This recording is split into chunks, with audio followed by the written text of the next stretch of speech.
तो red Hulk finally MCU में आने वाला है एंड ये रेड हल्क ऐसा वैसा कैरेक्टर नहीं है। इसने ग्रीन हल्क तक को हराया है, एवेंजर से लड़ा है, साथ ही साथ थॉर से लेके कई सारे गॉड्स तक को टक्कर दी है एंड ये देखना काफी ज्यादा दिलचस्प था। तो सोचा क्यों ना उसके बारे में बात कर लेते हैं और इसीलिए हम इस कॉमिक सीरीज को शुरू कर रहे हैं, जिसके शुरुआत में हमें दिखाया जाता है डॉक्टर सैमसन को जो कि एक क्राइम सीन को इन्वेस्टिगेट कर रहे होते हैं। यहाँ वो शी हल्क को अपने अंदाजे से बता रहे होते हैं कि क्या क्या हुआ होगा, जहां पर हम साइड बाय साइड में देख सकते हैं कि कैसे हल्क ने एबॉमिनेशन को मारा या फिर के हराया होगा, जिसके एंड में उसने एबॉमिनेशन को मार दिया और फिर उसके थोपड़े में गोलियां छेद दी।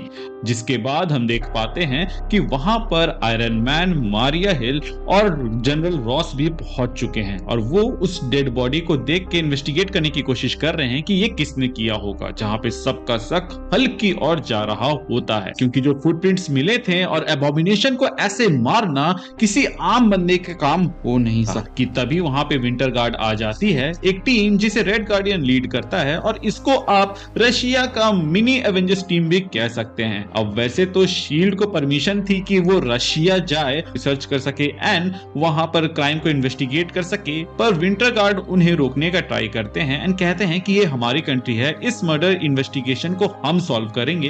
और इसी के वजह से वहां पर दोनों साइड्स के बीच में लड़ाई हो जाती है, जो कि देखने में थोड़ा सा मजेदार तो होता है, क्योंकि यहाँ पर ओरिजिनल आयरन मैन एक सस्ते आयरन मैन को एक झटके में हरा देता है। जिसके बाद हमें दिखाया जाता है कि वहां एक बच्ची जो कि एक सोल सर्वाइवर थी, उसके मुंह से कुछ वर्ड्स निकल रहे होते हैं, जिसको सुनने के बाद इन्हें पता चलता है कि वो वहां पर रेड कह रही है। इसके बाद वहां पर जितने भी लोग थे वो लोग अपने हिसाब से इन्वेस्टिगेट करते हुए वहां से चले जाते हैं और हम देख पाते हैं कि डॉक्टर सैमसन जो कि गामा रिसर्चर और जनरल रॉस दोनों वापस आ गए हैं गामा बेस पर, एक सीक्रेट फैसिलिटी जहां कैद करके रखा गया है ब्रूस बैनर को, जिससे हम ये कंक्लूड कर सकते हैं कि एबॉमिनेशन को हल्क ने नहीं मारा। उधर हेली कैरियर में मारिया हिल और टोनी बात कर रहे होते हैं कि कौन है जिसने शील्ड के पास से उस गन को चुराया जिसने एबॉमिनेशन को मारा। कि तभी शी हल्क जो दूर पर खड़ी थी उसे पकड़कर कोई खींच लेता है और वो और कोई नहीं बल्कि हल्क होता है। आयरन मैन को लगता है कि शी हल्क उस हल्क को संभाल लेगी, तो वो हेली कैरियर को स्टेबल करने पर ध्यान देता है, पर तभी रूम की छत टूट के नीचे गिर जाती है और वहां पर शी हल्क होती है जो अधमरी हालत में आयरन मैन के सामने गिरती है। आयरन मैन ऑर्डर देता है कि शी हल्क को मेडिकल में ले जाओ और जनरल रॉस को सेफ रखो, क्योंकि अब ये लड़ाई उसकी थी। आयरन मैन पहुंचता है वहां जहां जनरल रॉस छुपे हुए थे, पर डॉक्टर सैमसन का नामो निशान नहीं था और तभी आयरन मैन पर अटैक होता है रेड हल्क का। आयरन मैन उस पे ब्लास्ट करता है पर उस पर फर्क नहीं पड़ता और वो आयरन मैन पर अटैक करता है। आयरन मैन खुद को बचाते हुए हेली कैरियर से बाहर निकलता है और वो सबको बोलता है कि डेक पर चले जाए और जो यहाँ से निकल सकता है निकल जाए, मैं इस हेली कैरियर को कुछ होने नहीं दूंगा। पर ये सब कुछ काम नहीं आता, क्योंकि रेड हल्क इंजन रूम तक पहुंच चुका था और वो जेट्स को क्रैश कर रहा था। वहीं हेली कैरियर न्यूयॉर्क पर क्रैश होने ही वाला था और कई सारे लोगों की जान जाने वाली थी। कि तभी शी हल्क वहां आ जाती है एंड वो बताती है कि वो कभी भी मुझे मार सकता है, पर उसने मुझे नहीं मारा। टोनी आयरन मैन प्रोटोकॉल को एक्टिवेट करता है, जिसके चलते उसके सारे सूट वहां पर आ जाते हैं, जिनके मदद से वो हेली कैरियर को लिफ्ट करता है। वो बोलता है कि मैंने $8 मिलियन लगाए हैं इस पर और मैं इसको कहीं पर भी क्रैश होने नहीं दूंगा। वहीं दूसरी ओर हम देखते हैं कि रेड हल्क कब का वहां से जा चुका है और वो पहुंच चुका है उसी फैसिलिटी के पास जहां पर ब्रूस को रखा गया है। यहाँ पर रिक जोन्स घुसने की कोशिश कर रहा होता है कि तभी रेड हल्क वहां पर आ जाता है और उसे धक्का दे देता है। रिक जोन्स के ऊपर गुस्सा चढ़ जाता है और वो ए बॉम्ब में चेंज हो जाता है। वो बोलता है रेड मैन ने ओल्ड एबॉमिनेशन को मारा था, अब ए बॉम्ब रेड मैन को मारेगा। उधर दूसरी ओर आयरन मैन आग के बीच में खड़ा होता है।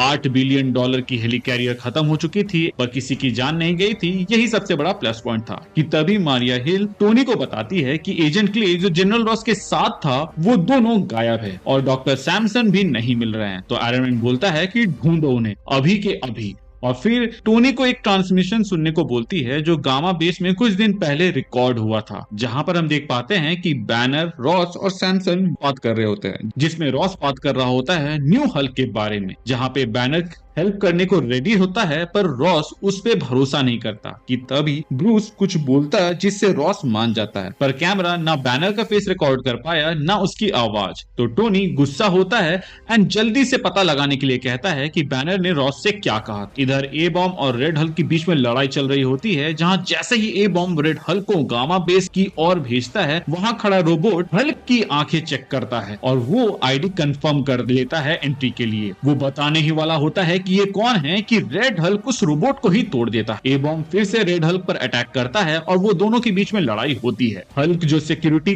गन थी उस बेस की, उसे उखाड़कर हैंडगन की तरह यूज करने लगता है ए बॉम्ब की ओर, और वो बोलता है कि पहले मैंने एबॉमिनेशन को मारा, अब मैं तुम्हें मारूंगा। बट यहाँ पर ए बॉम्ब पर वो गोलियां काम नहीं करती क्योंकि ए बॉम्ब की स्किन बुलेट प्रूफ होती है और वो फिर से रेड हल्क को जोर से पंच मारता है। तो रेड हल्क को भी नॉर्मल फाइट करनी पड़ती है, जहां वो ए बॉम्ब पर पंचेस की बारिश करने लगता है। वो इतनी जोर से ए बॉम्ब को मारता है कि उस जगह पे अर्थक्वेक आ जाती है। वहां मौजूद अर्थ की जो प्लेट्स थी वो खिसक जाती है एंड वहां पे डीप क्रैक्स पड़ जाते हैं जमीन पर, इतने कि बैनर का जो सेल था वो भी क्रश होने लगता है और बैनर हेल्प के लिए चिल्लाता है, पर उसे कोई भी बाहर नहीं। बट इससे डेंजर समझ के कंप्यूटर सिस्टम बैनर के सेल में स्लीपिंग गैस भर देता है। बैनर गुस्से में फाइनली हल्क में चेंज हो जाता है और वो बाहर आता है।